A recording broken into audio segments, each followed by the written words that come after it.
So taking off where we've left off, now if we take a look, we just finished up our oxygen saturation, now the EKG interpretation. We can click on EKG interpretation. If the patient's on a cardiac monitor, we can document that. We can also document their EKG. So we're the ER doctor, we're interpreting the EKG findings, and then we can just kind of click along in order to document our findings. And like everything in Pisces, we click enter once we're done.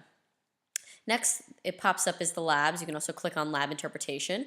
And here I reviewed the labs. You can say if there was no significant clinical lab abnormalities. If you want to comment on something specific, so say you looked at the chemistry and it's abnormal and something was wrong with the sodium or potassium, you can document that. I'm going to unclick that there, and then we click enter. Next is the radiology interpretations. So a lot of times, especially at Prince George's or any of the other facilities, we do document our own wet reads, and especially for plain films. So if you write the x-ray, we want to also write the plain films. They were interpreted by me, and then we click enter. Next is the doctor's notes. And so this is, for some people, where a lot of the money is. Here in the notes, a lot of times people will document medical decision making, other notes, something that you got from CRISP, what have you. This is just your area to document what's going on with the patient. There's also an area for reevaluations, so you have a repeat evaluation, repeat abdominal exam. We can document that here. Belly exam was soft, non-tender, non-distended, what have you. There's an area for interventions. You can document the medications that you give, IV fluids, what have you, that you've ordered for patients. Critical care time is documented here.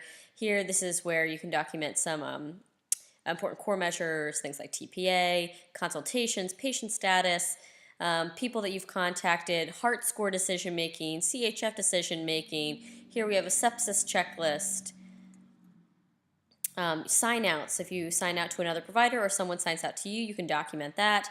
Patient plans, and then you can click enter like usual to stick it to the chart. Coming along here, this is the attending tab. So if you're attending, you can attest physician assistants or resident notes. And then the rest of these here, we see diagnosis, things like that.